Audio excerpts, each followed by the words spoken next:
Hey, what's going on, world? Peace, love, Pagonas. Just wanted to do a quick video for you guys, a little update. For those of you who caught the last video, what's in the oven, I was basically showing you what we had in the incubator. We had 2 clutches hatching, and one of the clutches actually turned out to be a big surprise. Got some, hypotrans whiplets and whiplets out of the clutch. And I mean, really just getting hypotrans was a surprise because the dad was hypo GS. He wasn't, listed as het trans or het whiplet.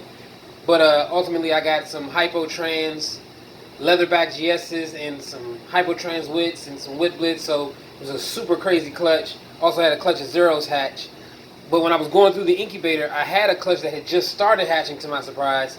And I just wanted to give you guys an update on what that clutch looked like. Super excited about this clutch. Super excited about every clutch that I have hatched. But what I really liked about this clutch was the dad, as I just said in the last video, had just proved out for het trans and het whiplet. So it really upped, what the optimal outcome for this clutch could be. So super excited to show you guys what we got from it. The dad, just to give you guys, a recap, was a GS hypo het trans het whiplet.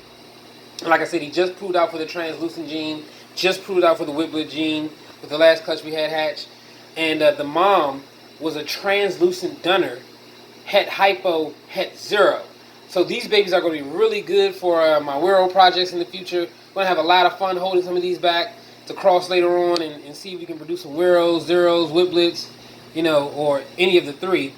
But optimally, what we're looking for from this clutch is hypotrans GS genetic stripe dunners that are 50% possible het whiplet and 50% possible het zero.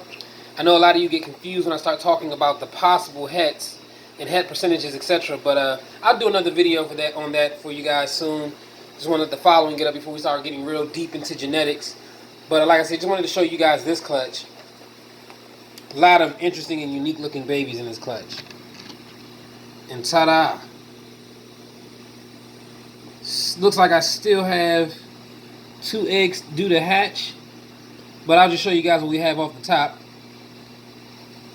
This is a, what are you? Hypotrans genetic stripe.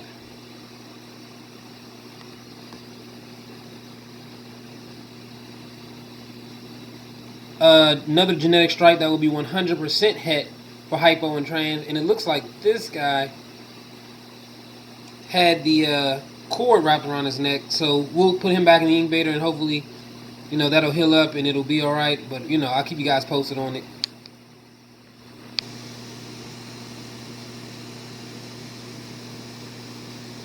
This one's really nice.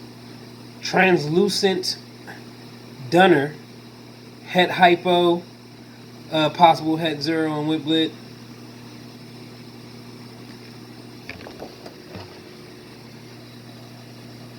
And this one right here is really nice.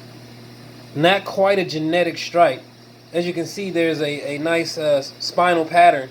But this isn't a genetic stripe because if you've seen my genetic stripe video, the video I did on genetic stripes, you know that I don't consider it a genetic stripe unless the stripe down the back connects with no breaks. And as you can see, there's a break in that striping.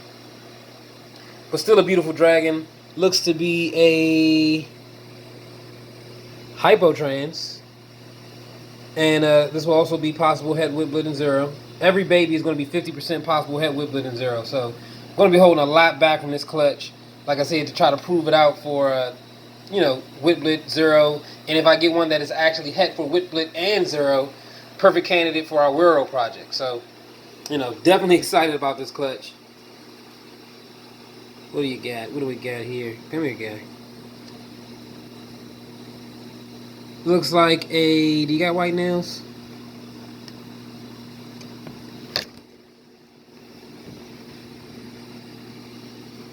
This is a dunner.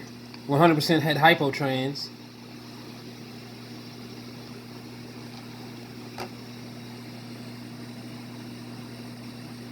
And as you see, these guys are very lively to be fresh out the egg. This is a genetic stripe dunner. Translucent. Doesn't have the all white nails, so translucent genetic stripe dunner. 100% het for hypo. Possible het whiplet and zero. Oh.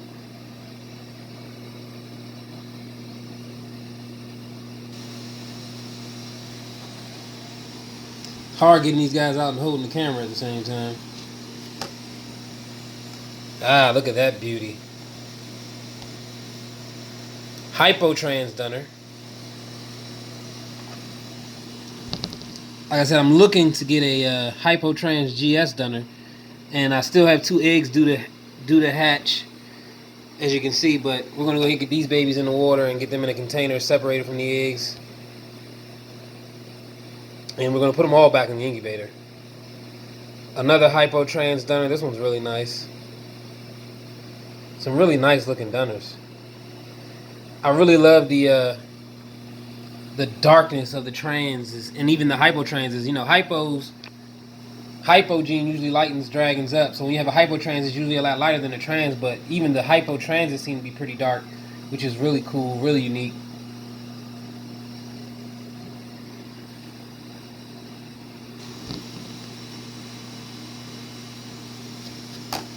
Are you a GS?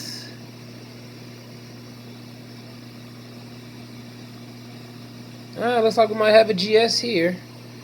I'll wait till I pull it out of the incubator. Maybe not, because I think I see a slight break. But definitely a dunner.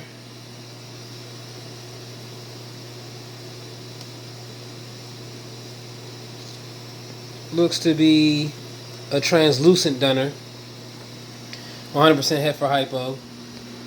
And they're 100% het for hypo if they're not hypo because the dad was a visual hypo.